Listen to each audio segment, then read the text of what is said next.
ये देखो, फिर से शुरू हो गई। मैं तो परेशान हो गई हूँ इस लड़की से। क्या हुआ माँ, क्यों इतना गुस्सा कर रही हो? गुस्सा न करूं तो क्या करूं? हाँ, कब से आवाज लगा रही हूँ लेकिन इन मैडम को एक बार में सुनाई कहाँ देता है।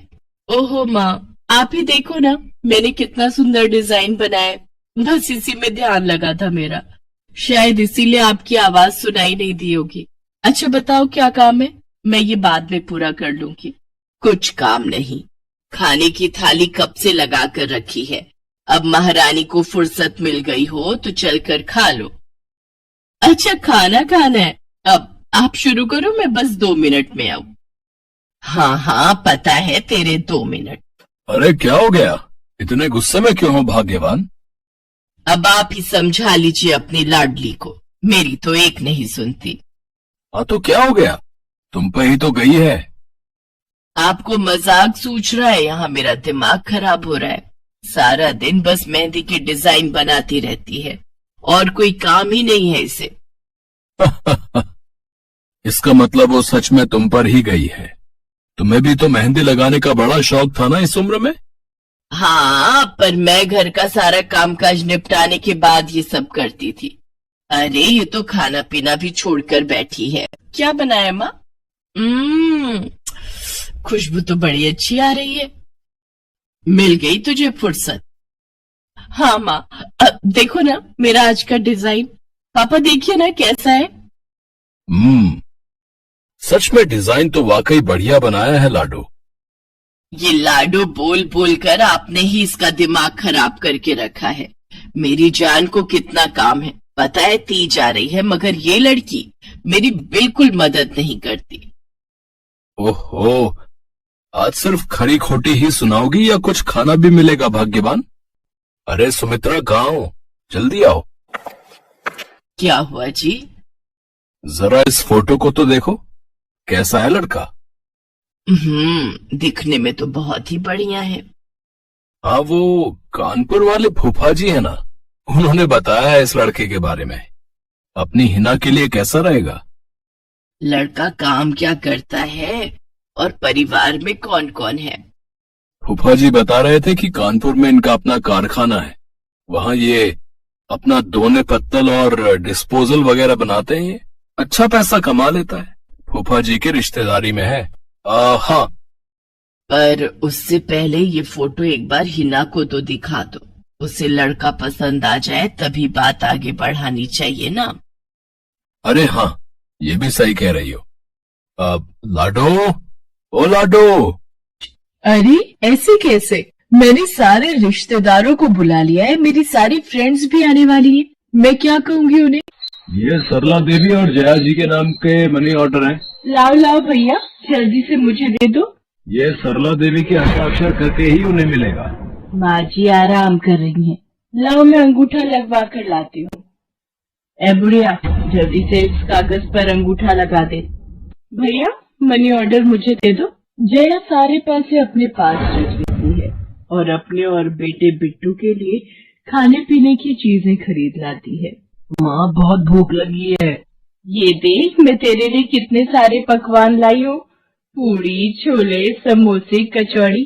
चल हम दोनों मिलकर खाते हैं, मजा आ जाएगा। जया बहू, बहुत भूख लगी है, सुबह से कुछ भी नहीं खाया है। अगर थोड़ा सा कुछ खाने को मिल जाता तो।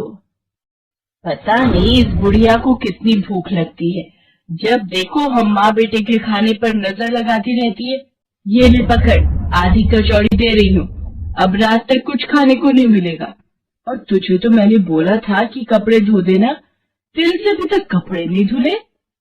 ये कचौड़ी खाकर चुपचाप सारे कपड़े धो देना, नहीं तो मुझसे बुरा कोई नहीं होगा। बेचारी सरला वो फिर से दोबारा काम पर लग जाती है। एक दिन किशन शहर से वापस आने वाला था। जया को पता था कि जब किशन सरला से पूछेगा कि वो उसे पैसे बराबर भेजता है तो उसे मिलते हैं या नहीं। ये बात सोचकर जया थोड़ा घबरा जाती है और वो सरला से कहती है, ओ बुढ़िया, अगर तूने अपने बेटे से कहा कि तुझे उसके भेजे हुए पैसे नहीं मिलते तो मुझसे बुरा कोई नहीं होगा। वो तो एक दिन रहकर चले जाएंगे, उसके बाद जो मैं तेरा हाल करूंगी ना, फिर तू देखती रह जाएगी। इसलिए अपने बेटे के सामने दुखड़े रोने की कोशिश मत करना। नहीं बहू, मैं किशन को कुछ नहीं कहूंगी। माँ, मैंने तुम्हें पैसे भेजे थे, वो तुम्हें मिल गए थे ना? अरे आप बिना कैसी बातें करते हो? माँ जी को मैं बराबर से पैसे देती रहती हूँ। माँ जी, ये लो गरम गरम पनीर के पकौड़े, आप भी खाओ। किशन 2 दिन रहकर शहर वापस चला जाता है। जया फिर से अपने रूप में आ जाती है। दिन भर सरला काम करके एक दिन चक्की से आटा पिसवा कर लौट रही थी।